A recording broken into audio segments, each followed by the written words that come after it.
Yeah, I do. You hear me? You know I who's on do. the show? Who's on the show today, Corey? Is it Liberty DeVitto or not? I gotta go put a shirt on. I was working on with the Peloton. My foot got stuck in the machine. I couldn't get the shoe out. Corey, just take over the show. It's come on, help me out. Can you do something? Can you do something? Oive's not here. Your guest is not here. Oh my goodness. It's coffee talk with Adika. Nothing rhymes with that but chicken tikka. We name drop here with Stefan and all his friends.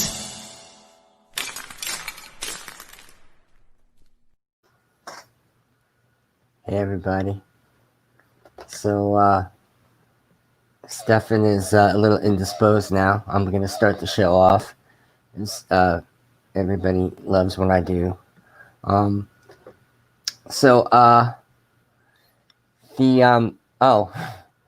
says he never got a link, but I don't know how to send it to him. And Stefan's dealing with what Stefan's dealing with. Today, what we hope will happen is Liberty DeVitto will show up, and then we will talk to him. Look at that hat. You need to send Oive a link. He got a link. I sent it all together. Okay. On 801, he said he never got one. Oh. You have a link? I had one. I think it was from last night. How could he not have got a link and you got a link? And I CC'd you guys all on. You know, we got breaking news here. Where's my phone? I got it yesterday at 9:26 Yeah, that's when he got a.m. it. Yeah, he got it too. Is his name on it? Yesterday, You'll see it. 9:26. Adika gets in trouble, the show. What's the breaking news? Debbie Jackson's very upset. I got a... Why do you care if one person's upset? I can't, because I care about every person that watches this show. If one Cooking with person's the kid, replaced by- no shirt, no shoes, no service. Cooking with the kid. I got a Peloton machine, and my wife wanted it, so we got it. And I go, I'm gonna get up early. I'm gonna get my workout, and I never ever used this thing before.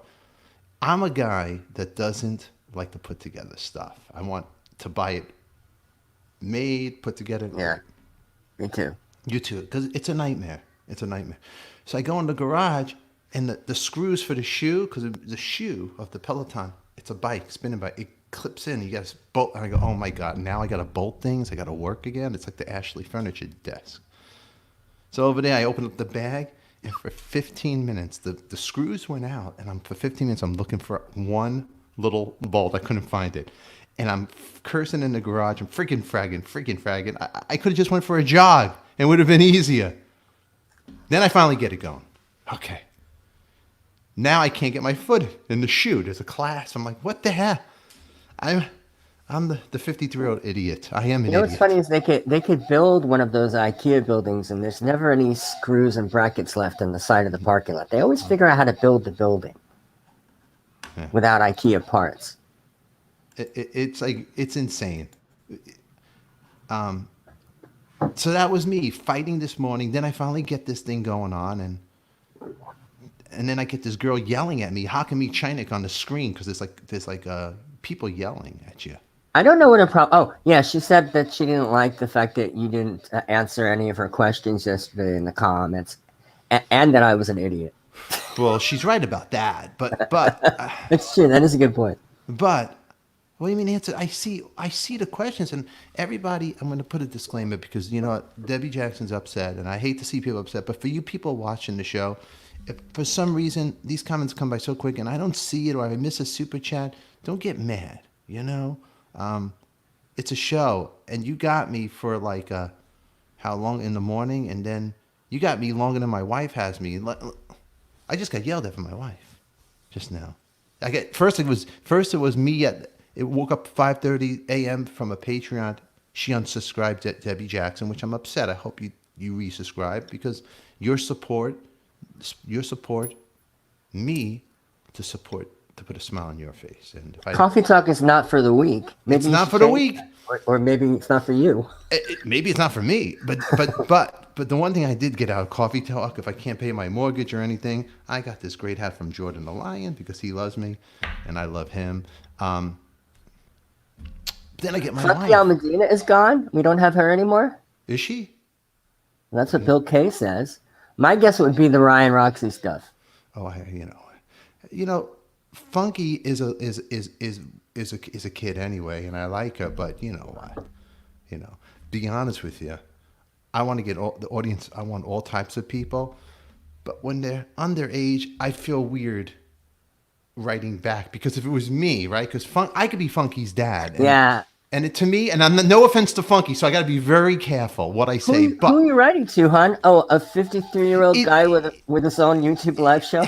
If Brooklyn was living under my roof and 18 years old, writing to a 53-year-old guy like this, I'd be like, your computer is not happening. It's not happening. I'm going to take away your laptop. So I'd be upset. So for Funky, if she wants to go to, that guy's show, that's good. If that's fine. It's all good. Funky, we'll miss you. But you know what? You guys are killing me.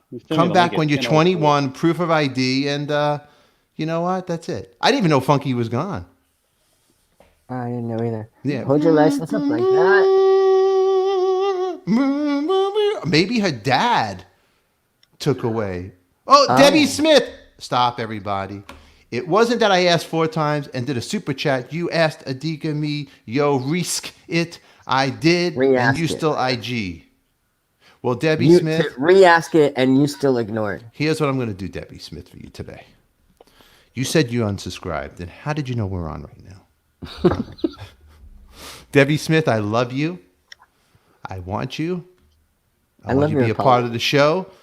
You make the show. And by the way, you think I ever got mad when you were supposed to bring Ozzy Osbourne and never happened? I know. I never got mad. Things happen. And please understand, the show is very busy at times. But you know what? All respect. We love you. And Debbie, you're right. This morning, Debbie Smith is right about one thing.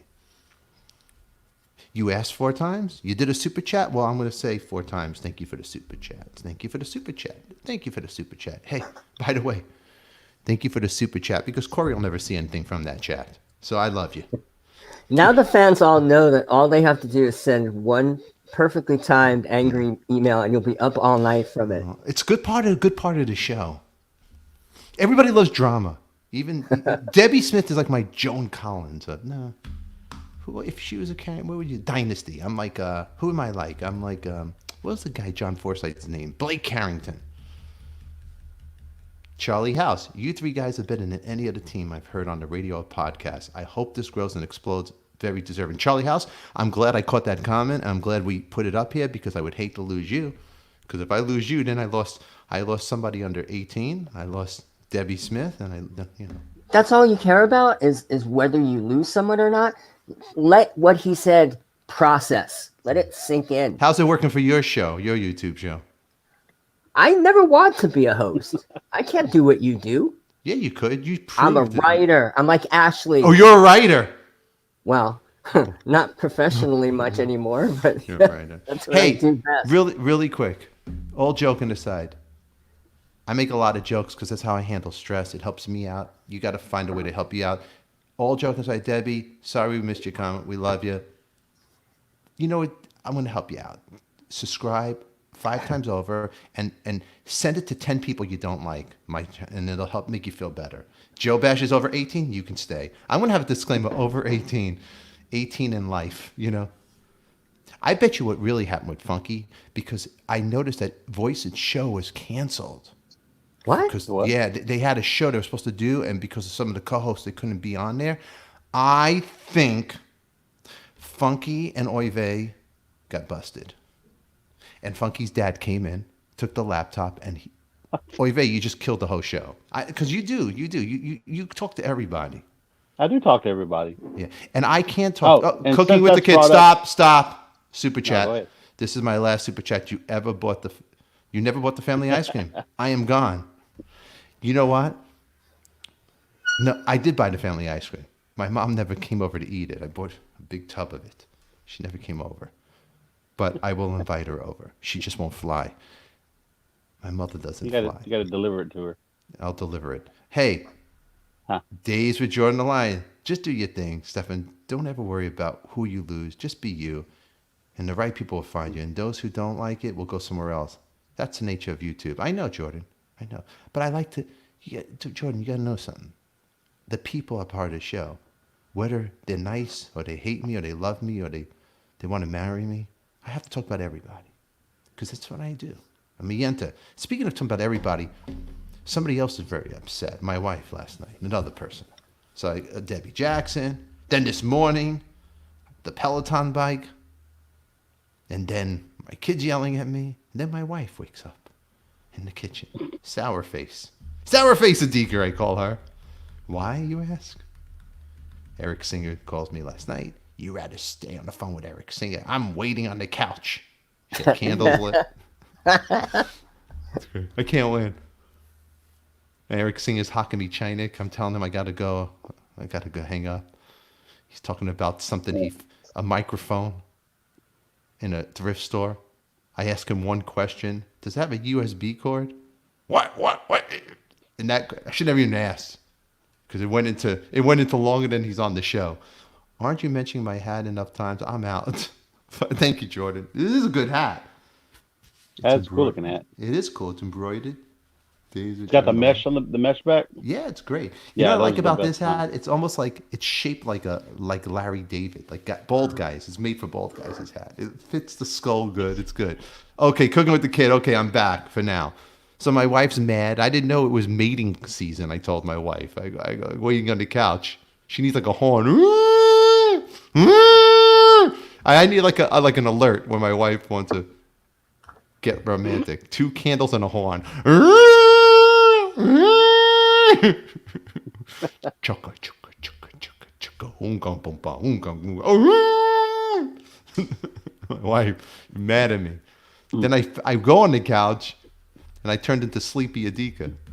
I fell asleep. I see my wife just staring out the window. I go, what's the matter? I'm just looking at the view. That means she's really pissed. So I'm just looking at the view. Stefan, stop. You're not Superman. You can not do it all. I know you're a YouTube sensation. Thank you, Tracy. So that's it. My wife did your wife get mad at you, Corey? Does my wife not get mad at me sometimes? Like mating season for you guys? Like, did your wife ever give you clues? Like, hey, it's time, Corey. Bradley, I'm not going anywhere. How are you guys today? I'm doing good, Bradley. How are you doing? What's up, Bradley? You know, weirdly, I always get more attracted when she's on her period, and I never know what day it is. There he goes. Honestly, there he goes. I always have to ask somebody else what day it is, so I'm not keeping track of it myself. But I always seem to, my hormones always seem to know. They know. Corey, that's an odd thing to say. Corey, read that comment right there. You haven't called me Hot Amy for a couple of weeks. My subscription is on the line. Hot Amy's here. I like Amy got a nice haircut. Very nice. Nicely I like done. the haircut. Very good. The inmates are in control of the asylum. They now know they can manipulate you any way they want. Hold on, I hear yelling. That's what happens after mating call. You get a yelling forever and ever and ever. Mr. Antonio 2005. This is one of the only shows that brings the fans in and the chats on the screen and in person to talk with the guests. So it's one of the best shows on YouTube, period. And you are right, Mr. Antonio. And Debbie Jackson, she unsubscribed, but she really didn't. She's watching quietly. Debbie. You love me. And I love you. I love everybody. You know what? This show is so great. That's what, I'll be honest with you. We don't even need guests. So if your guest doesn't show up today, I will mock you for a month. The joke will get so boring and old. And number two, you'll be in debt for life to be stuck on this show. It'd be like you're living hell with Adika. Abused. It'd be worse than, what was the lady's name from the sandbox that threw you in there? Or threw you in the dumpster? Huh? Debbie. Debbie. You have a problem with the name Debbie. People with the name Debbie don't like you. Let's talk. Really? Are you really? Is that her name, Debbie, Corey? Yeah, that is her name. Yeah. Debbie. I think we should go to the phone book and go, hi, my name is Corey. Can I speak to Debbie? Just randomly call Debbie's and see how many Debbies yell at you in a day. That'd be funny. It would be fun. Today, this is like the old coffee talk, calming and funny. Look at cooking with the kid. Calming and funny. Calming? Calming. And it's fun in the comments as well as the noise you guys make, Adika. I love it. I love the regulars. You know, you guys don't go change and stay the way you are. But we get yelled at for not. I love when they yell. That's the best part of the show. Even Jordan. Jordan wakes up in the morning. He's a YouTube sensation. But they don't realize is that. Does Jordan get yelled at? Oh, of course. Yeah, like seriously. Buy Oive a frog repellent. You know what? Hold on, JB. I think that's why he was late to the show. You're right, JB. You were late. I sent the link with Corey. I did not get the link until 10:04. You're known to be a liar. I already noticed this about you. Yeah, you're known. You're right here, buddy. No, right here. This is a kid's show. Don't pull a Fasano. Well, let me tell you don't something. Call me a liar. I'm calling you a liar. You know why? I'll show you the damn email where you came in at 10:04. Show. I sent it just now again. Want me to show you my email? I never got it before. Okay. Here's what you're gonna do. If I have proof that I sent an email with Corey, right? Mm-hmm. Right? With Corey. With Corey, the timeline. If I can show you a screenshot when I originally sent it yesterday, I want you to send me those. I will apologize. No. I want no. Yeah. If you're so confident, watch how I get him now, Corey. You know what? Take my ex-wife. Take my. Don't touch my kiss stuff. No. I want the kiss boots. Hold on, because I want when everybody watches this screen, everything that we could see on the screen, I want you to send to me. This way you have an empty wall, and then forever when you're on this show, why do I have an empty wall on this screen? Because this is why. Because I tried to make Adika look wrong on his show, and he proved me wrong. To make you look wrong. Now I got white wall. And you could call it the John Lennon room. Ooh, yeah. Yeah. All right. I'm not gonna imagine. Hold on, Corey. Hold on. Excuse us, Corey. Right now, look me in the eye. Shake with me. If I find proof. You got everything that I could see on your screen. You have to ship to Adika. Come on. I can't agree to that. I could be wrong. I'm not saying I'm not wrong. You gave me the finger. You yelled at me just now. You pulled a Debbie Jackson. You pulled an Amber Adika on me, and you also had a little Brooklyn Adika. Hey, don't turn into the Peloton machine where my foot gets stuck in the machine and I can't get off and I'm yelling in my garage. That's what happened this morning. I got stuck in the machine and I'm yelling. You're lucky you didn't break your ankle. I was yelling for Amber. Amber was mad at me that the mating call I didn't hear. And she's going, no mating call. Okay, hang on. Let me look through my emails on the laptop. And the last one that I saw was for yesterday at Live at 5. That's the last one I saw. No, this one was yesterday at like 9:30 in the morning. Is his name on it, Corey? Is his name on it? Okay, well then maybe I'm wrong. Corey, but normally he does not send them early. Normally we don't get him that early, right? Yeah, but Corey was his name. But he had to make it for Liberty, right? So Liberty could have. So since he made it for Liberty, he sent it to us too. Okay, well then I apologize to you, Stefan. I'm probably no. I don't want to apologize. I want wrong. UPS, the boots, the records. This way, when you're watching me, you could cry. Hey, I have some records I'm sending you. No. I want the boots, everything on your screen, just to know. I can't do that. Yeah, you could. It's easy to give me the finger. But I'm not willing. It's easy to give me the finger, right? I even want the IKEA show and ship the case to Eric Singer for me. Ship him in the glasses. Okay, yeah. He wants the case for his new place. He wants to put I don't know what he wants to put in there. That guy has. I think he said he had some knickknacks he wanted to put in there from music stuff. His music room, right? That's what he's doing. Oh wait, hold on. Debbie Smith, I love you at Jordan the Lion. I am on your Patreon as well. Jordan said he got yelled at. I saw it. We never had these issues. Debbie and Jordan.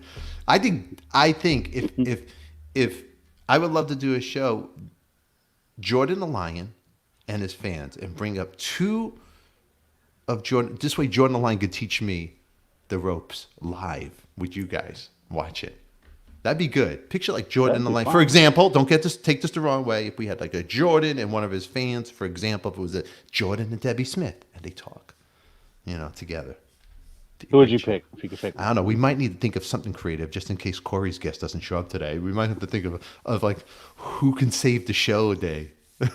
Corey, I'm Like excited. if we had to do it right now? Yeah, what's Charlie saying over there, Corey? Read that. How about a meetup for everyone here after the virus? You know, actually, we've talked about that several times. We definitely want to do that. Probably, what's central for everybody? Like Texas? It seems to be like maybe Houston. Texas. We got to go somewhere there's good food. Because it'd be a drag to go somewhere and it's not good food. There's good food everywhere. Yeah. Not in, sometimes, oh, there's Funky. Maybe Hey, not y'all. in- Well, we thought you left, Funky. She got a driver's license. She got a fake driver's license to be on the show now. I don't. Funky, how old are you? We have to know. Bill She's K. I was 16. kidding. Is she? No, she's 16. Yeah. Yeah. Funky. And How old's Rebecca's- Funky's dad? he's Younger than you, probably. 30.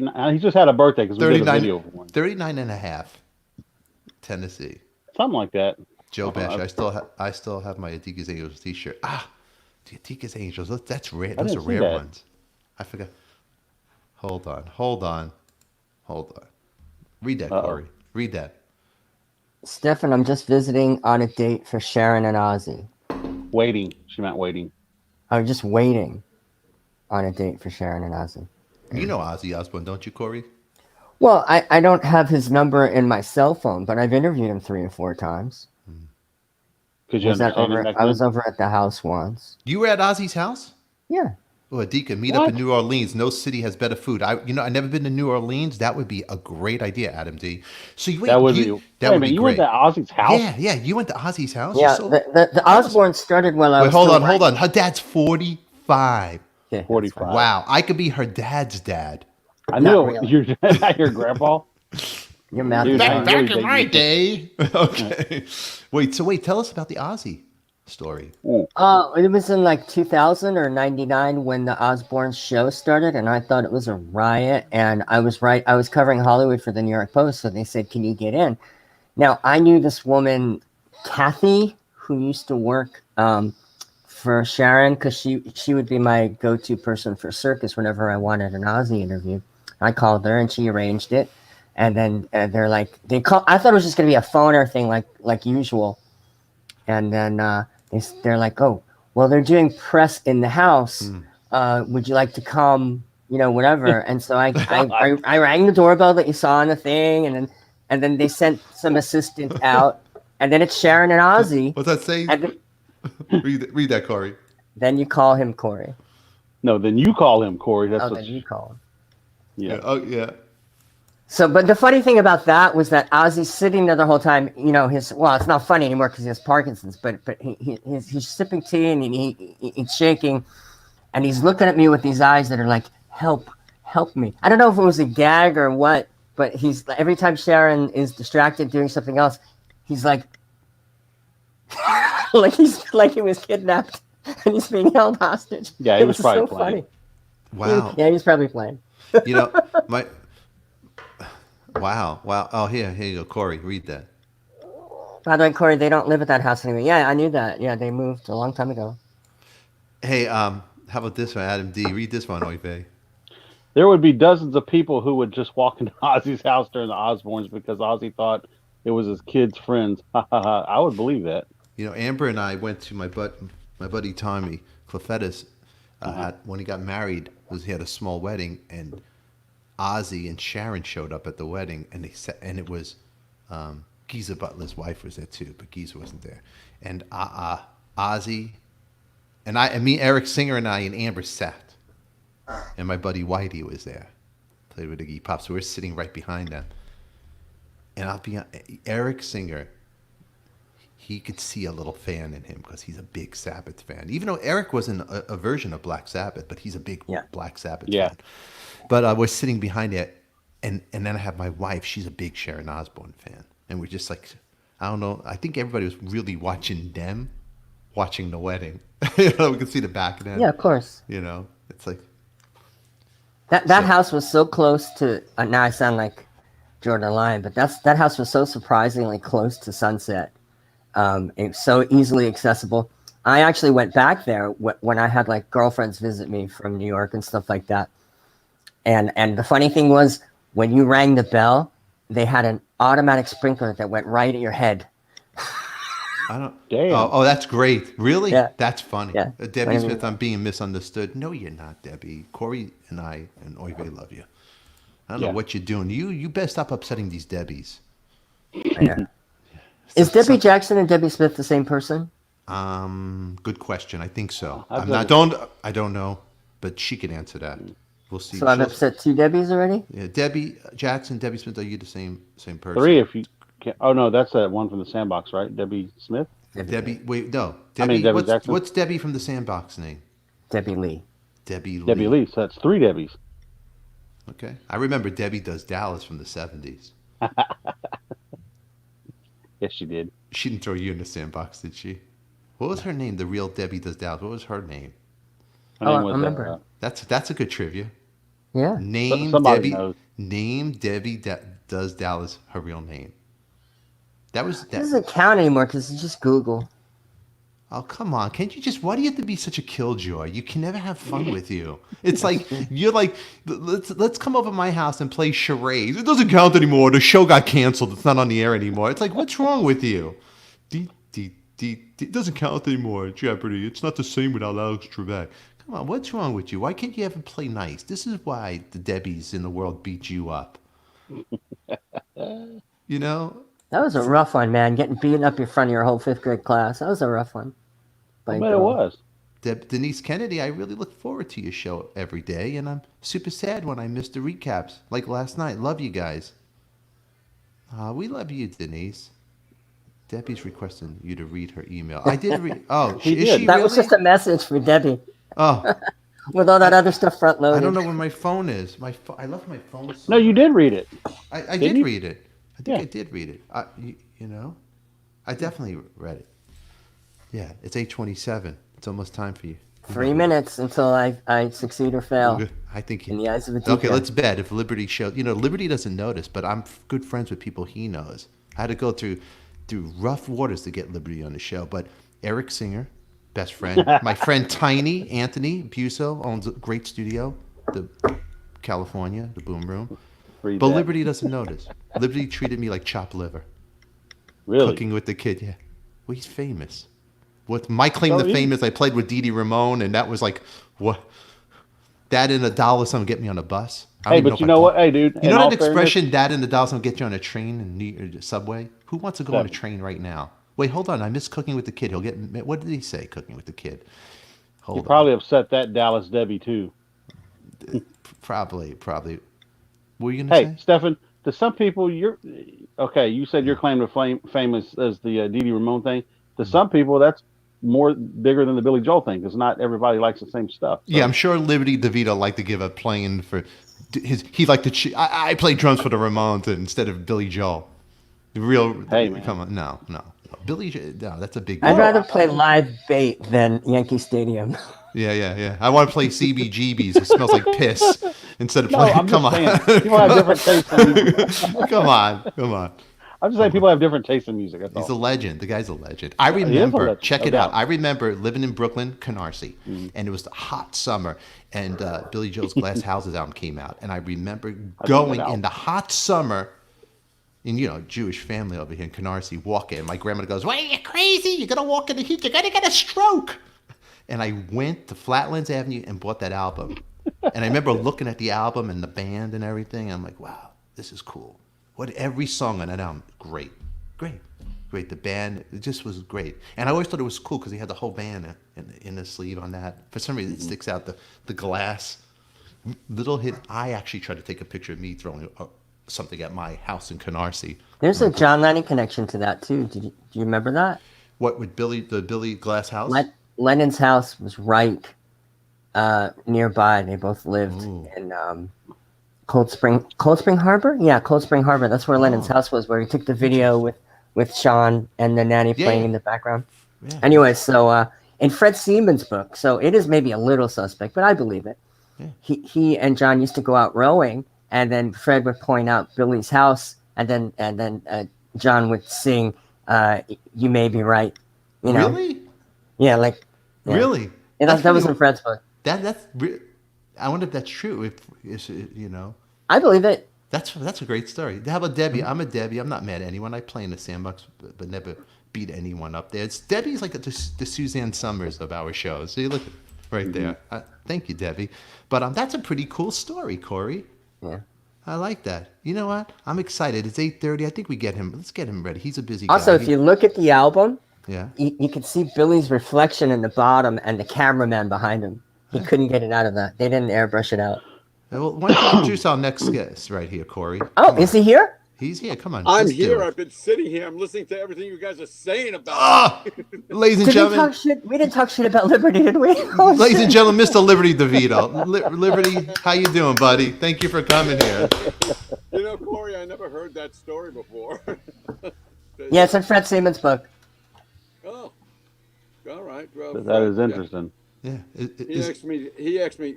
He asked me to do an interview with him before that book came out, and I said I just can't do it. I just have nothing good to say.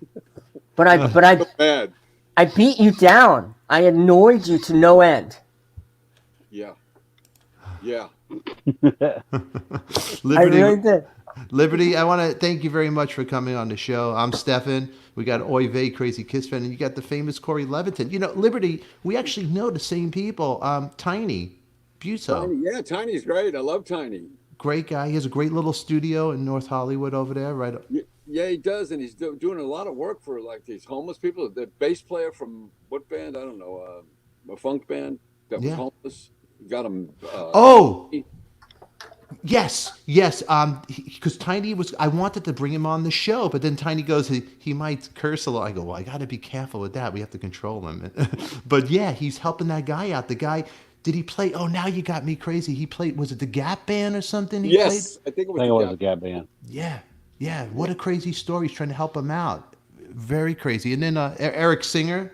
You know Eric Singer's friends with Tiny, right? Yes. Yeah.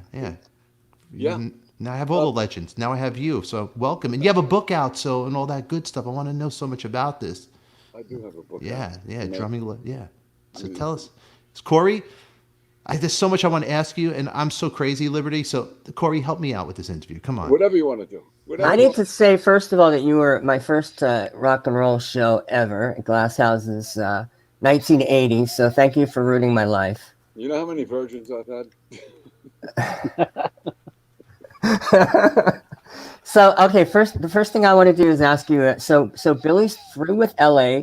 He decides to come back to New York. He writes New York State of Mind. And then he decides, okay, I'm going to do a permanent band now to record and to tour. How do you end up in that permanent band? Well, Doug Stegmeyer, the late, great Doug Stegmeyer, and I were in a band called Topper at one time. And Doug got the gig for the Street Life Serenade tour. And that was right before Billy moved back to New York. And during that tour, Billy said to Doug, I want to move back to New York. And I want the same band to play with me in the studio and the same band to go on the road with me. And I want a New York style drummer, which meant he wanted somebody who was aggressive. And I had known Billy when I was like 16, 17 years old. We played in the same club together in different bands. So, it was a shoe. And Doug said, you know the guy, so that's how I got in. Wow. So there was a lot of drama back then with Billy's first wife, Elizabeth. She was the manager, and there was a lot of stuff going on with them personally, professionally. He wrote "Just the Way You Are" about her, Yes. and then they got divorced, and then it became like a band joke, right? Well, yeah, I used to look at him when we'd play it live, and instead of "I love you just the way you are," I was saying she took the house, the dog, the car, stuff like that. But Elizabeth was a great lady. I mean, she's one of the reasons Billy became as successful as he did. She dealt with Columbia Records. She dealt with all the agents and all that kind of stuff, and she was a powerful woman in a man's world at that time. Yeah, definitely, huh? Back then, having her like being the running the ship, huh? Behind the scenes. Billy loved it that she was the manager. It was it was the first time Billy could say like, that he actually screws his manager rather than the manager screws him. That's great. You got Daddy Bog. Liberty, remember the days back at the Action House? Billy's with the Hassles and Leslie West was with the Vagrants. Is that That's the place you were talking about? And yeah, well, the Action House is one place, but it was the My House. It was another place we played at, and the Vanilla Fudge were involved in that whole thing that guy just wrote about. Yeah, the Illusion. There was a lot of great bands back then. So, Liberty, so where in New York did you grow up? I grew up on Long Island. I grew up in Seaford, Long Island, which was just south of Hicksville. Seaford Oyster Bay Expressway. The Wow. Oyster Bay Expressway. Yeah, it ends right in Seaford. So now, It was supposed to connect with the Wantaw State Parkway and go to Jones Beach, but people, complained about it, and it just ends in Seaford. Robert Moses. You got to thank Robert Moses. Robert Moses, what a dick he was. You ever see this documentary and all that stuff? Wow. That's why the Dodgers left New York. Yep. Yeah, they wanted the stadium where the Barclays Center is now. He wanted one in Queens. Right. And they said, well, we're going to leave. We're going to LA. And they left overnight. wow. I want to ask you had some wild tour stories that, of course, nobody knew about at the time. The one that blew my mind the most, and maybe it's not even the wildest one to you, but Scandinavian Skies from the Nylon Curtain. Yes. Is about the whole band did heroin and we're totally tripping on a long flight overseas. Yeah, we actually did the heroin in Amsterdam. We got it, and we were flying to Copenhagen or something like that. And everybody either puked or you fell down or whatever. But it was our first experience. And when we got to the gig, the electricity went down. The power just died. So yeah, it was that night. I can remember it. We all did like a match head of heroin. And it was nice and brown. It was beautiful. I mean, Amsterdam, what else are you going to do there? Go to the doghouse and smoke hash? Well, we took it one step higher. Oh, my God. That really does seem insane to me. So I got a good song out of it. Oh, my God. Yeah, that was like Strawberry Fields, kind of. Yeah. I love that song. Yeah.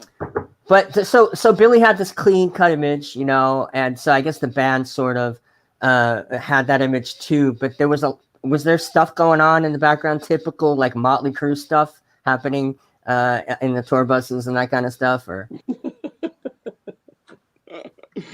Well, the greatest thing was the crew used to get into town before we did, and they would go out to the strip joints the night before, and they would we call them Billy Bucks. They were free tickets. And they'd give them to all the strippers, and they would go. I'd be playing in the middle of a show, and I'd feel a drumstick tapping on my ankle because I was up higher and my drum tech was down low, behind the stage, underneath the stage, and I feel this tapping, and I turn around, and the sight that I saw. Two of the young ladies together, and when we played with Elton, I would call Davy Johnstone over and say, "You got to see this." He'd be playing his guitar in front of my drum set, just going, "Wow, this is amazing." Well, what was the moment for you that you knew kind of that you had succeeded, that your parents weren't going to bug you about what you planned to do for a living anymore? I don't think they ever accepted it. They always wondered what I was going to do for a living. No, I think it was when we played Carnegie Hall and they came to see us play. I think they knew then, okay, this could be good. This is what the kid wanted all his life, and I think he's going to do it. Cool. Yeah. So Stegmeyer and I forgot the other guy's name. What happened that those guys were let go and the band sort of crumbled from that point in the late 80s? Oh yeah, Doug Stegmeyer and Russell Javers. Yeah. Well, that was in the book when I talk about I was sitting in the dressing room with Billy in Australia, in Sydney, Australia. And Billy said, "How would you feel if I went in the studio just with you and a whole bunch of different guys?" And I was like, "What? What are you going to do? What are you talking about?" But in the book, I kind of look at Billy in a different light. I try to look at him from how he saw things, and I realized that this guy was under a lot of pressure. This guy wrote the songs, had to write at least 14 songs for a new album. 4 of them at least had to be in the top 20 as hits. Then he played piano. He sang the songs. He was taking care of everybody. Everybody was working for him. And then, I was the kind of guy that would like, what do you mean we're not going on the road in March? We're going on in April instead. and he would get mad at me, So I was living in my world and he was living in his. And in the book, I tried to step into his world to see how things were done. So when he got rid of Russell and Doug, it was because he loves change. He loves change. Every album he changes. It sounds different, from The Stranger, which was the pop album that broke him, and then 52nd Street had more jazz, and then Glass Houses was just the band. Nobody else came in to overdub anything. And then Nile and Curtain, the tip of the hat to the Beatles, to the other one that was with all the oldies on it. What the hell was that called? Innocent Man. Yeah, it was like a tip of the hat to the oldies groups. What was your favorite Billy song to play live? The last one. That meant we were going home. Oh, got it.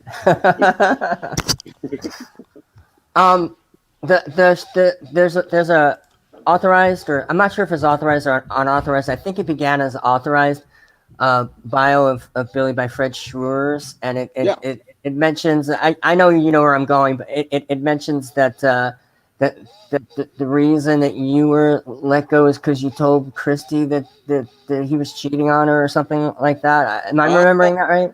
So you know that reason, because I did not know the reason until I sat with Billy last February, and then he emailed me after he read the book. He emailed me and said, "This is what happened," and I was like, "I didn't do that." My ex-wife was in the room at the time when Christy was asking all the questions, and she, blabbed, but I didn't do it. I was in the room going, "I don't think so. I don't know."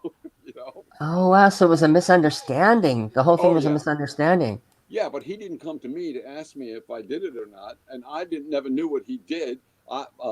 So he didn't get from me that it wasn't true, and my Sicilian temper reared up, and I said, frig him, and I'm never going to talk to this guy again. And so we never knew till 16 years, later.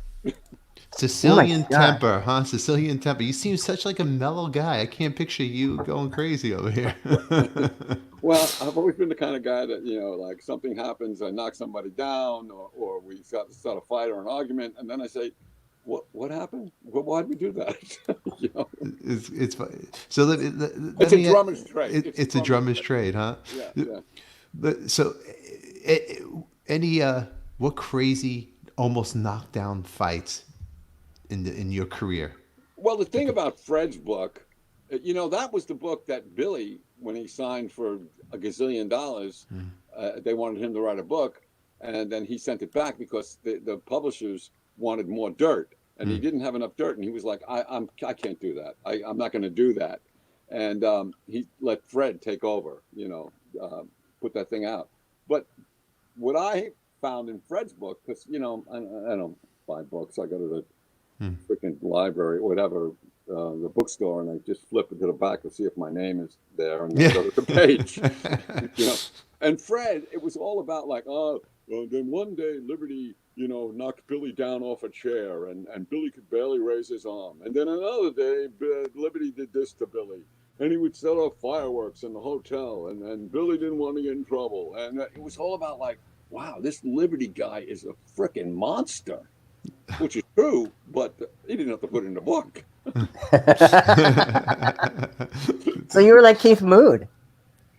Pretty much, I mean, there was one time, but the other guys joined in too. I mean, Billy would hide in his room, but we had fireworks once down south, and we set them off in the hotel. It was just all smoke in the lobby, and then another place we had some girls, and we'd be walking on, getting on the hotel naked, going around the room, and you think Led Zeppelin had it good? Nah, they never had a song like Just the Way You Are. That's funny. But think about it, that's really funny. So here you got like Just the Way You Are, Don't Go Changing, and then the after show, TV's going all chaos. Let's go. Insanity, because the girls, the girls thought we were sensitive, guys, that we knew how they felt. And they were always like, I can't believe you guys are here. It's unbelievable. Right? That's great. Sing me a song, piano guy. Boom! It's Trashing great. cars. In the book, it's like I talk about trashing cars and rental cars, and I drove into a hotel one day. It's like, this is my life. Oh my God! What an error! We just had a Daddy Bog Liberty. Did you play with Paul McCartney? Jam with him? I did. Yes, I did. In the studio, we did 2 songs. Yeah. One was called "A Beautiful Night," and the new album that Paul is releasing. I understand he released it in England as an EP when we first recorded it, but now I understand it's been remixed and it's put on his new album that's coming out. There's a box. Yeah, I know all about this. Actually, is that the first version was Phil Ramone, which is where your connection probably comes in. Right. And they did it with piano, and it was just very straightforward without the crazy strings like it appears on Flaming Pie. But so he set it aside for 5 or 6 years, and then he re-recorded it with George Martin for Flaming Pie. But the original is good on its own too, and that's going to be on the new version of Flaming Pie. Right, and that was cool. I mean, we did that and another song, and I can't remember what the other song was, but it was cool playing with Paul. I mean, growing up loving the Beatles, and then sitting behind the drums and hearing this voice come through my headphones, and then looking up, and it's like, oh my God, that guy's right there. I've heard that voice so many times. That's crazy. I mean, that's something. That's like a memory in your bank that you'll never like going into the studio. Even preparing for it, you must have been like, wow, this is pinching yourself, huh? Oh, Phil made us get there early and set up the drums and everything, and make sure everything was right, and all the way there. I took the train from Long Island Railroad into the city, and I said, what does he want with me? He doesn't know who I am. This is ridiculous. Linda is the first one to walk through the control room door, and she points right at me and says, I know who you are. We've been watching your videos. I'm like, wow. What? Wow. What? And you're scared, I bet, because you know that if he doesn't like your part, he's going to just do it himself. Oh my God. Right. I mean, was there a part, anything that he would try to grab the drums and say, let me come in? He actually, listen to this. He actually did, in the break between the 2 songs, he did sit down and play on the drums. And the band joined in, and he was playing, and I can see him like looking over at me like, cool, right? I'm cool. I can play drums, see? And he's playing. Well, he gets up off the drums and he starts walking towards me, and there's an acoustic guitar leaning on the wall next to me. I pick it up, and now, believe it or not, but I can play Blackbird on the guitar. So I start playing Blackbird, and he stops and goes, oh my God, you can play that? Oh, wow. That takes, wow. But even though you could play it, you're doing it in front of McCartney. Well, do you think, what if I hit a bum note, he's going to go, oh, that's not right. Right. When he walked up to me, I just looked at him after he's like got this cocky look like he plays the drums, and I just looked at him and I went, oh yeah, and I started playing. Oh, that's great. Oh yeah, well, top this one. Oh, that's fantastic. What a great story, man. What an excellent story. How about any of the other Beatles, like Lennon? You have any run-ins with Lennon? Never Lennon, never George. But Ringo, I sat in and played Help from My Friends with him. Cool. It was cool to see him like turn around and point, with a little help from my friends. Wow, that's pretty cool. In the studio with McCartney, did he ever say to you, hey, can you show me something like this, or like take a Liberty DeVitto tip? Any tips from Liberty did McCartney ask? No. During the break, we talked about having children, and we ate pizza. It's like, it's wonderful. It was crazy. I wanted him to say the word Beatles because they say it like Beatles. The Beatles. Yeah. When I was with the Beatles. Yeah. He just kept saying, when I was with the other band. Oh my God! You must have. You have to have like your own personal collection of photographs that nobody's seen. Like you. I do have photos of. In the book, there's a photo of us. The band that played with him that day, and Paul. You know, he's standing there like going, yeah. You know, we're all behind him. You know, made sure my hand was on his shoulder. That's so cool. I've got Liberty, a picture of him playing piano. He's just staring at me playing piano. I don't know if it was like, I'm cool playing piano, ain't I? Yeah, take the picture. Or, what are you doing, man? I've got enough pictures of me already. that's so cool. There's so many great stories. You know, there was a story because there was a place to bake potato. You know, Yeah. in Don Randy. So Don, I'd play every Tuesday night. They jam there, and then there's this Don goes, this is the guy you got to meet here. He's as crazy as you from Brooklyn, Stefan.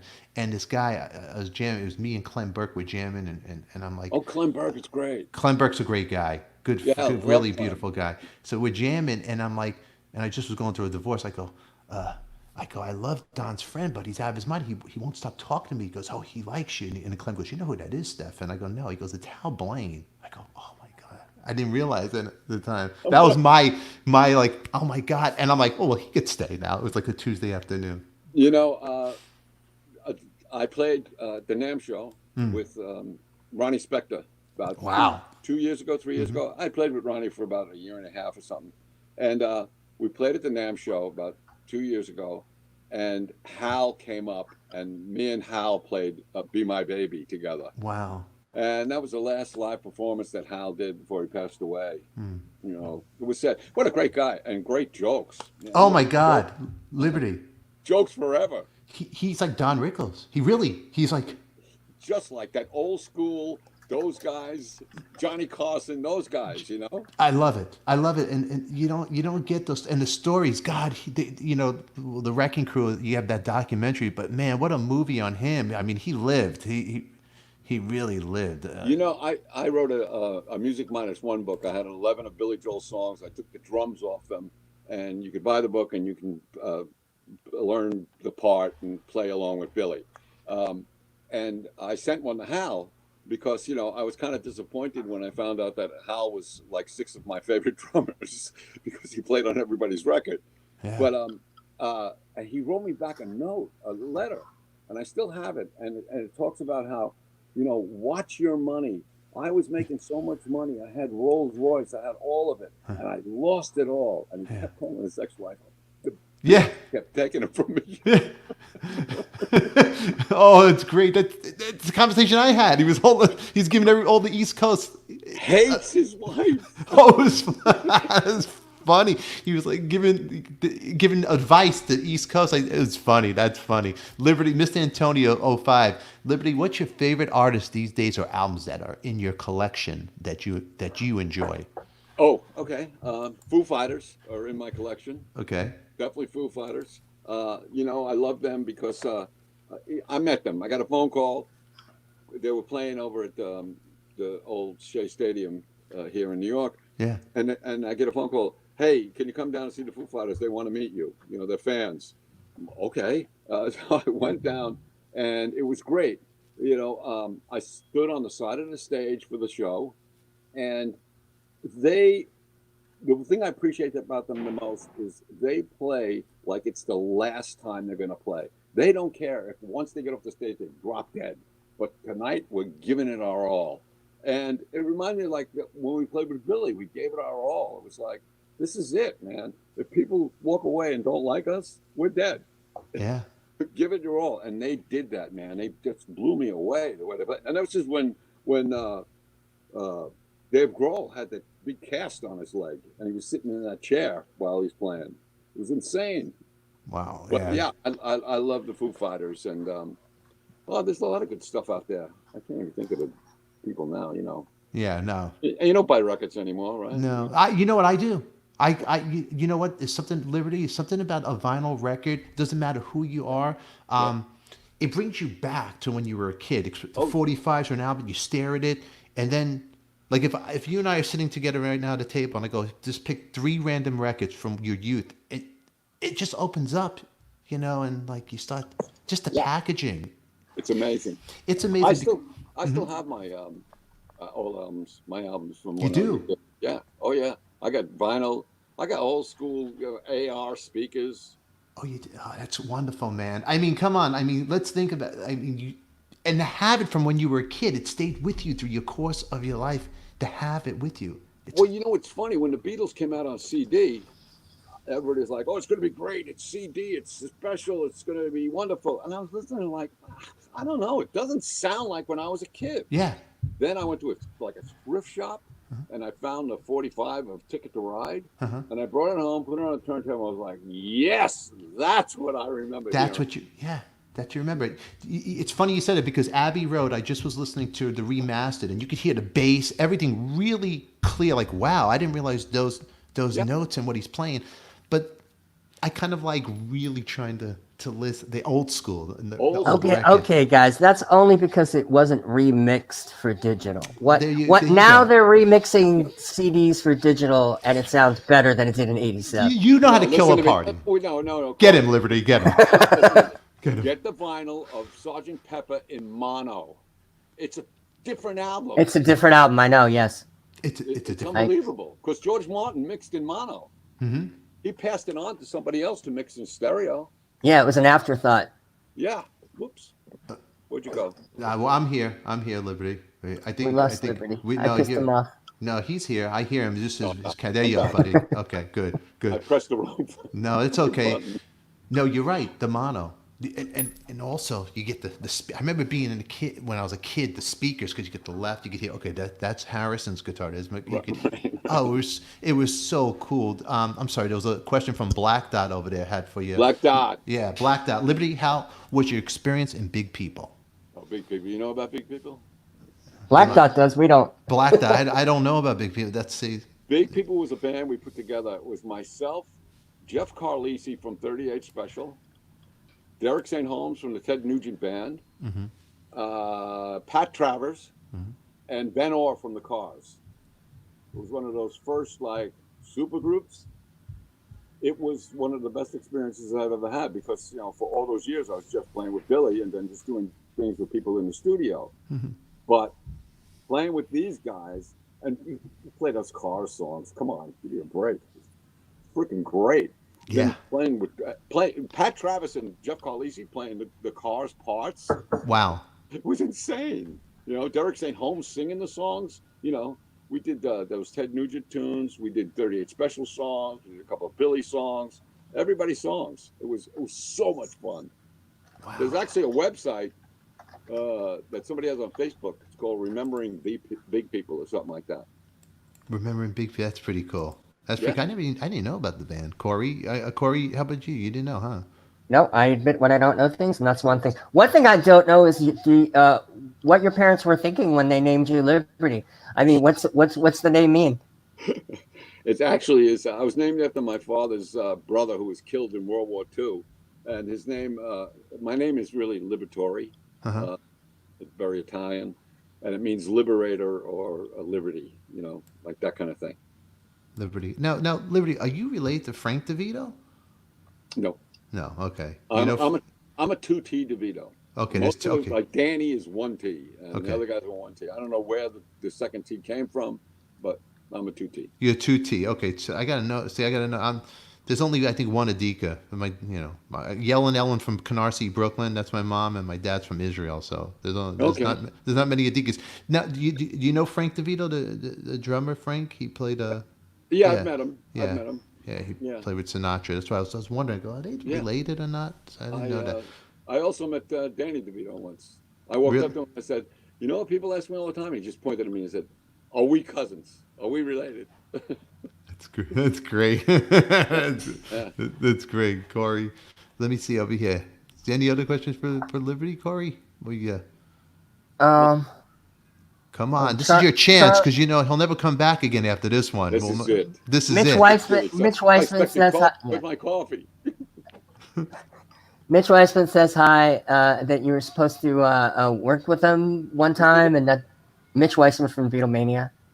Oh yeah. Mitch Weissman. Yeah. We do a show also, Liberty. It's called Talking Wax, and we talk about the vinyl. You got me all thinking about vinyl records because I didn't, that you're a big vinyl guy. I'd love to have you on where we pick apart the records. And I do 3 records, and I do it with my buddy here, right? Here's our other co-host, Oive, Crazy Kiss fan. Oive, say hi. So hey, buddy. what we do is we'll take 3 records, and then we'll talk about the album and what it meant to you, and just Meet the Beatles, the first the American version, I would stare at it as a kid. I listen to music loud all the time. I think that Look at Dance, Meet the Beatles right there. Right That was there. it. I put that record on, and I'm in Rosanna Lanz's basement immediately. Immediately. Immediately, see, it just takes you to another place. I remember being in Canarsie, staring at the record, the Cuban, and reading it, being just a little kid. My mom, a lot of doo-wop I grew up on, so a lot of doo-wop, the 45s from Dion. Great and stuff. Great stuff. That, Yeah. that was my first love. Like Remember Then and Yes. but the Earls and Yeah. Dion. My Dion, favorite. oh, the best. He really was the best. I remember the 45 sleeve with the other two guys in it, and they had all the hairdo, and it was on. Oh, what is the? It was a Black Label. I can remember it. Roulette, was it Roulette? Oh, what's the name? Was he on Roulette? I know Was it? who was on Roulette. Lightning Strikes. Lou Christie was on Roulette. I think. Christie. My mom would have the tin cans that you keep the 45s. I remember it had the index. Remember those? Yes. And you'd slide through it. Yes. Totally cool. Yeah. I mean, so now I'm trying to go back and get into the vinyl, and I just did a move from L.A. to Central Coast, California to Washington, and I have all my records, and I'm trying to moving as hell, but the records. Let me ask you, what was it like when you just stared at the Israeli Gears Cream, that cover? Oh my God. Just, yeah. And then Wheels of Fire was next. It was silver on the outside, and you opened it up, it was all that color in there. I mean, Liberty. Even you go back into the Sergeant Pepper, and you open it up, and you stare at it. Or the Abbey Road, you try to look for the clues for Paul McCartney if he's dead. Yeah. And there's so much. There's a skeleton hand. I would try to look at the flip side and the bullet holes. Whatever. How about 28, Sergeant 28 Sergeant if Pepper, on the Volkswagen. Sergeant Pepper cover, and then Frank Zappa and the Mothers of Invention put out "We're Only in It for the Money," Mm-hmm. and it's the same exact thing, except because it was so exact, Yeah. they had to do the gatefold with the pictures of them on the outside rather than that whole shot. That's the cover of Sergeant Pepper on the inside. I mean, Right. see, do you have your original presents from the your Beatle collection and all that? I do have some of them. Yeah. I do have some of them. I've been divorced twice, and Yeah, they get lost in the shuffle. When I moved, it was with a suitcase. Yeah, they get lost in the shuffle. I try to go back. And go back in time and try to get the albums that bring me back. I mean, we all have our records that we don't want to admit that we own. I mean, come on, Liberty, what's a record that you own that you don't want to admit that you really dug? You wouldn't tell the guys. Everybody has that. You know record. what? I played a record on who did it? It was I can't remember the group. But it was called "Catch Me in the Meadow" was the name of the song. And I did an interview on a radio station, and they found the song, and I said, I love this song when I was and they played it, and I wanted to crawl under the desk. It was so bad. Oh, right here, Daddy Bog. It was Laurie Records. That's right, Laurie Records. Oh yeah, there you go. that's- Laurie Records. That's it. that's it. I have all Dion singles, man. It's so great. I did too. And so when I was making a move, my mom had in the garage the records, and she goes, "You're not taking that." I'm like, oh, she had. Oh, I'm like from Rosie and the originals, Angel Baby. I pulled that out. I was like, oh, Great record. Great record. And you know what's funny? Those records, they could only be played on a turntable with the needle on it, and it's you just can't listen to any other way. And then there's some records on vinyl that you just can't listen on vinyl, like newer music does. It doesn't work. It doesn't work. No, doesn't work at all. I got my Glass Houses album somewhere on vinyl because I remember I was telling the story how I walked in a hot summer to buy that album. It was the hottest summer in New York, and I had to get it. I remember walking to get it and opening up the sleeve. That was great packaging, Glass Houses. Great album, man. Yeah, it was cool. The inside. I mean, we were so boring. That's why I have the watch around my ankle. The photographer said, "You guys are the most boring band." The watch around the ankle. Yes. Yeah. That was the coolest thing. Yeah, and then Billy writes all our names with the grease pencil because the record the picture was like blah. And Billy was like, "Let me just write your names on there," I thought it was Liberty. Now you're making me go back to my beat. Now I'm having a Beatle moment with my Billy Joel moment now because that cover. Corey. Sorry, Corey. I'm fanboying now because that record was raw and was so rock and roll. I'm like, oh, when Glass Houses I first heard on the radio, you may be right. The hit, you may be right, I may be wrong. I was like, it seems so heavy. There's certain songs when I was a little kid that came out so heavy. Like Yeah. I remember "Eye of the Tiger," that riff. Oh, yeah. that was heavy. But when You May Be Right came out, that could, Saturday Night Crash Your Party. I was like, wow, this is rock and F and roll. I had to get it. And then every song on the album is great. Every That- song. Every that was song. pretty good. Yeah, except "C'était Toi." That's I it. even like that. I even like that. It's a good song, but it was like he got a guy from Canada, from French Canadian guy to translate for him, and it was just all French Canadian. It wasn't the real French, and the French people got pissed off at it because it wasn't the language was off. I mean, now you got me crazy. It's funny, the watch on the ankle. You know what? Here's my guilty pleasure. I put a watch on my ankle because I thought it was cool. Because you'd stare at records when you're a kid to get influence, and now I'm thinking, I'm like, oh my God, you just made me think Let me about. tell you something. I have a band, Lords of 52nd Street now, and the guy that manages us, his name is Andy Gilmartin. He dressed up as me twice for Halloween. With the watch, the ankle watch. Yeah.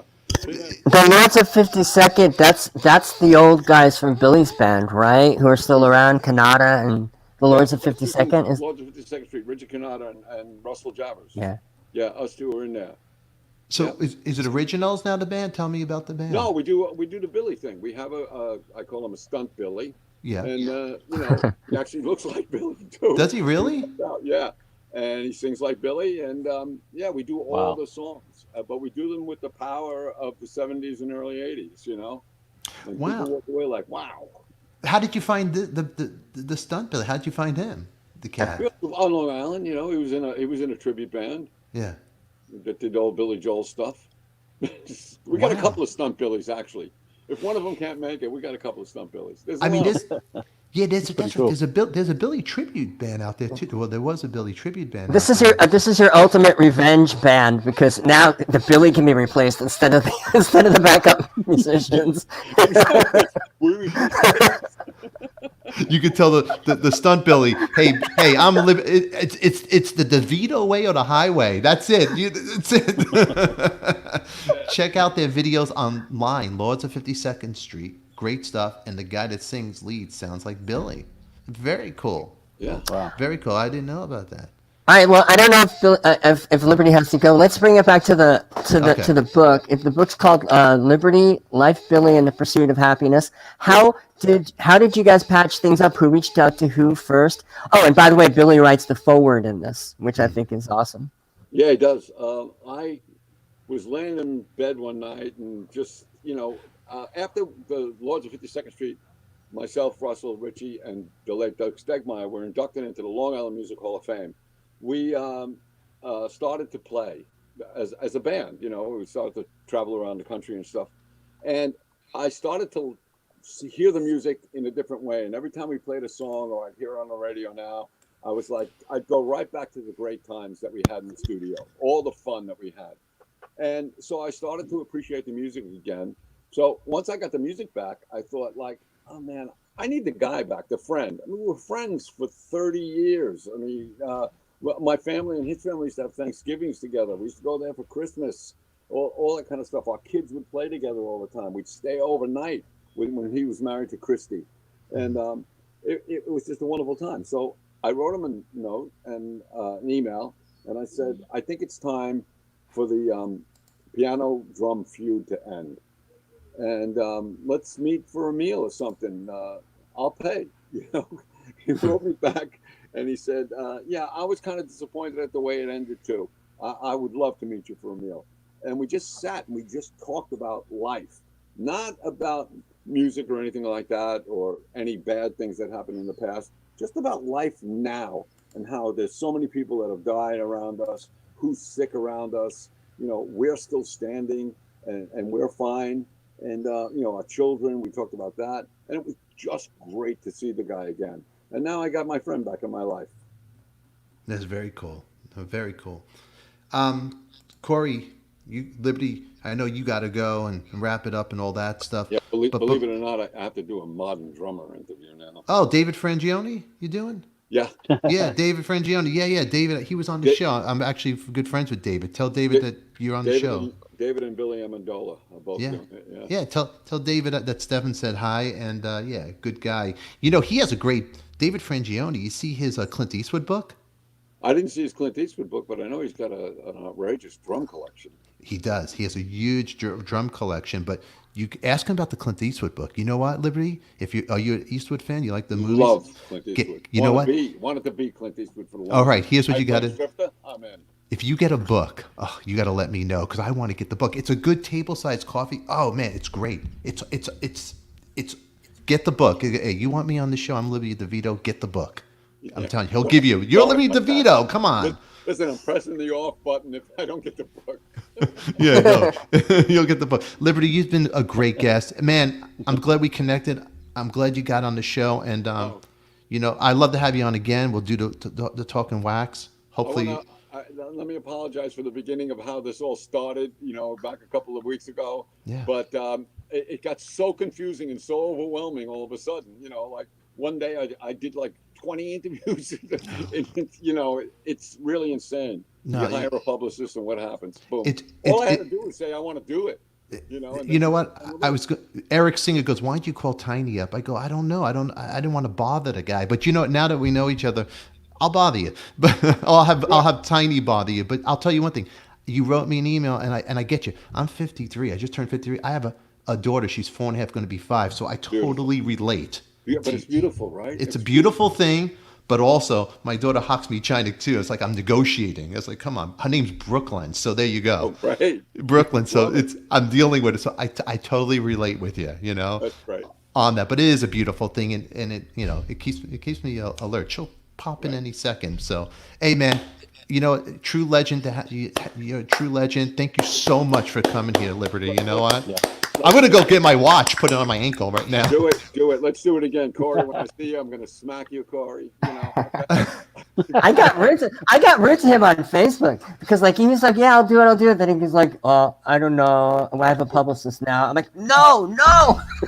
And then I called Corey up. I go, I can't get into the guy. He's treating me like chopped liver. And then I go, but he's friends with Tiny and he won't call me. I go, what the hell? I called Eric Singer up. I go, Eric, come on, do something. So, but yeah, thank you.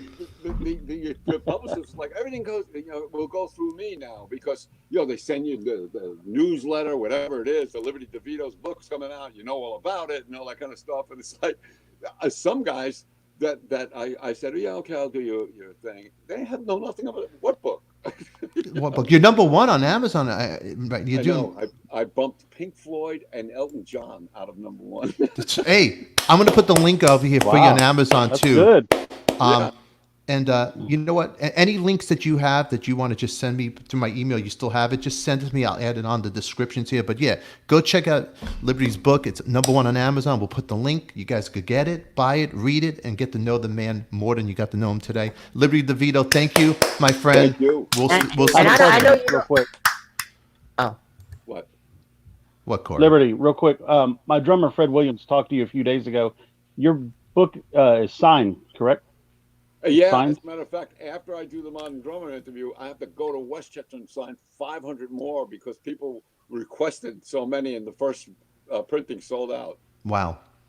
Yeah. That's good to know. That's cool. That's good stuff, man. Look, yeah. I never took drum lessons, and I played on with one of the biggest artists in the world. Yeah. And you know, I barely met at a high school, and I wrote a book. I just proved that any idiot can do it in America.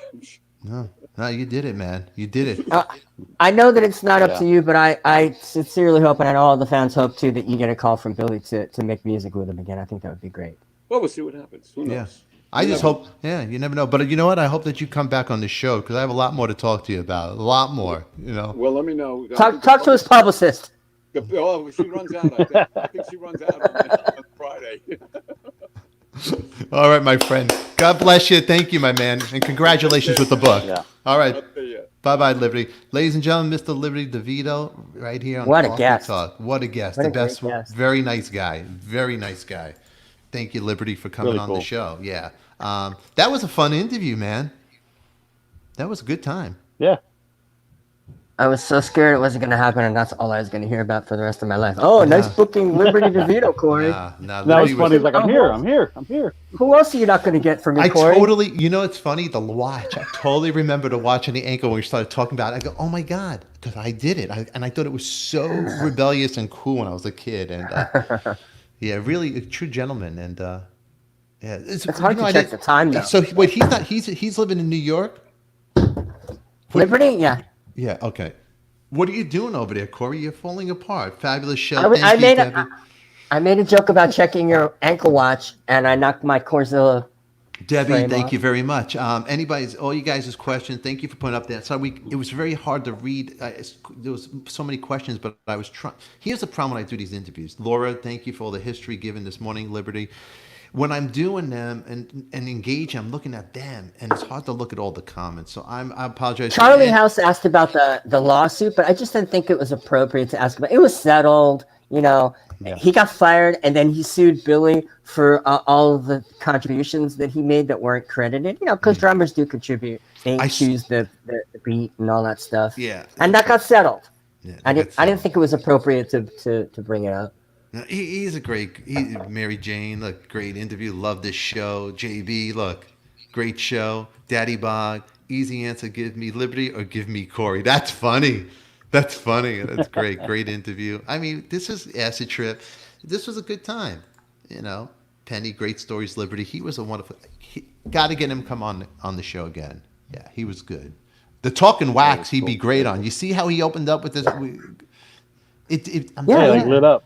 He lit up. See, Corey, your friends become my friends. My friends still have to think if they want to be your friends. See how it works? That's true. So what'd you do to Liberty, Corey, that you pissed him off? A friend improvement. Well, no. What happened was I was, because I was talking to him just as a fan for years, but only when I had something that I think he would want to read, so he'd pay attention. Jordan.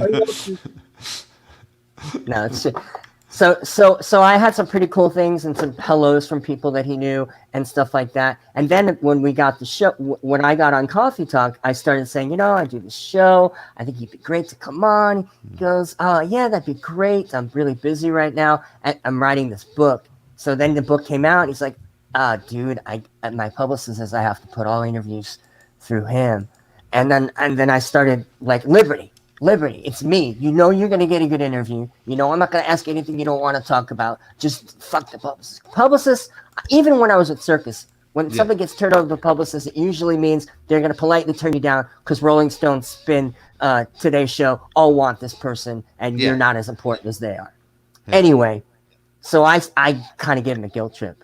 I said, Liberty, I value our friendship. Obviously, you don't value it. I said something like that. And then he's like, no, I'm serious.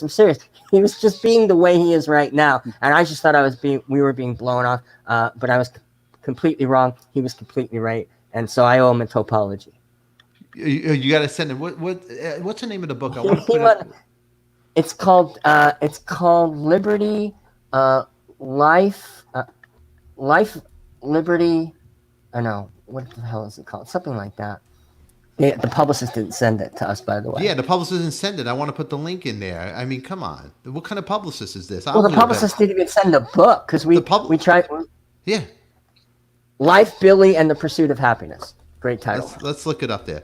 It's called Life, Billy, and the Pursuit of Happiness. Yeah, what kind of publicist is this? I'm going to do the link right now. I'm going to put let's see if I Liberty, Life, Billy, and the Pursuit of Happiness. Nah, I can't go.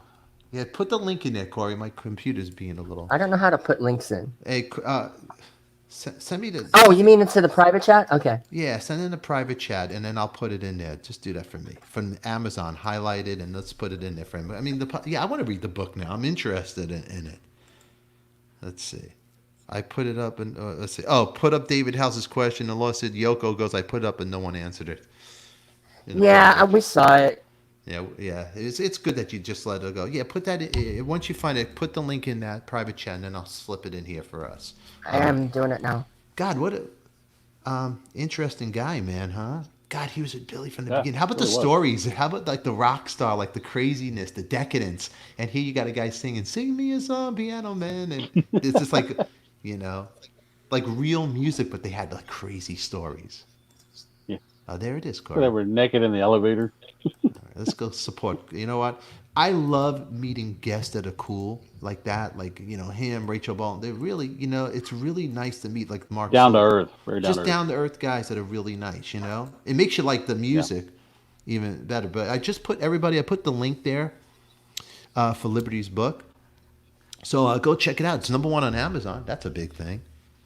And I think we did good. So tomorrow, Corey, it's 9:19 a.m. Oh, Tell us. We got, we got tomorrow. We got Wonder Hussy coming on. Tell us, Corey Leventon. Tell us. now, first of all, you might think that that's some sort of porn thing, but it's Hussy in terms of the 19th century version of it. She's an incredible feminist and an amazing writer, and she can't be tamed and she can't be controlled. And I've been a fan of hers ever since we were introduced in 2006. She was dating a friend of mine, and she had this blog about taking being a nude model out in the desert, and she would go with these guys who would show up and pay $500, and she would drive them out to the desert and shoot nude. And she had these crazy stories about those adventures. And then she anyway, she was writing the whole time, and she briefly had a column in the paper where I was at, and then they had to get rid of that because that got too saucy. And she's just an incredibly spirited, free-thinking, independent, really creative person. And she has tons of stories. And she's got this great YouTube channel And this where is she how goes you- and she, This is it right here, Corey. yeah. I think, right? Yeah. Let's see.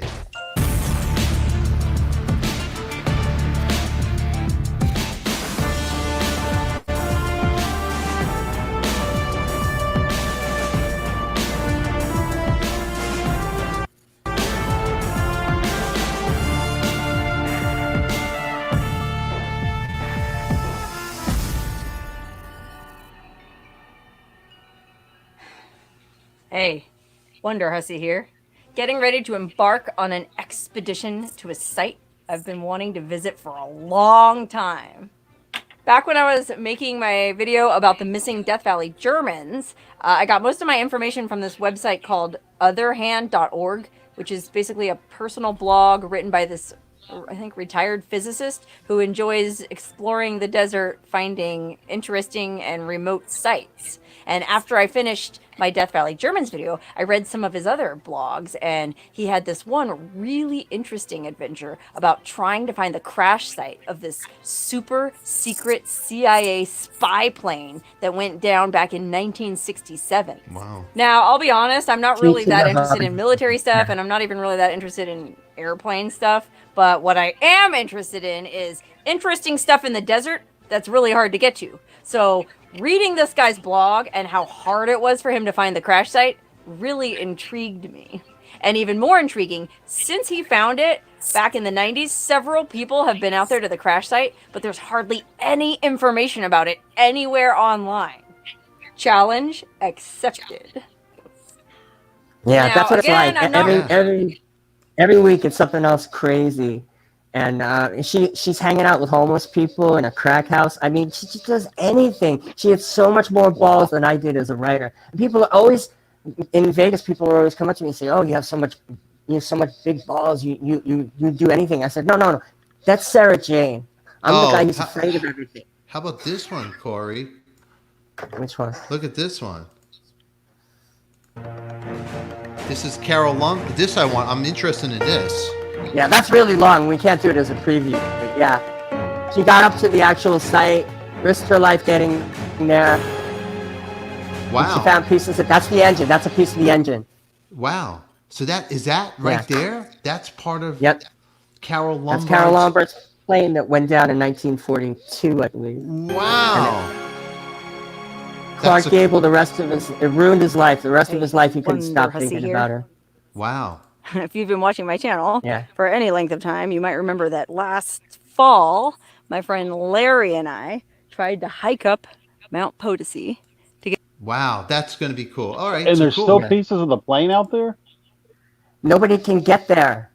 You can't land a helicopter. Nobody can get there. And once you're there, you can't bring anything home, even if you wanted to, which is wrong. You're not supposed to do that. But even if you wanted to, you couldn't, because you have to hike back down like almost a vertical cliff. It's crazy.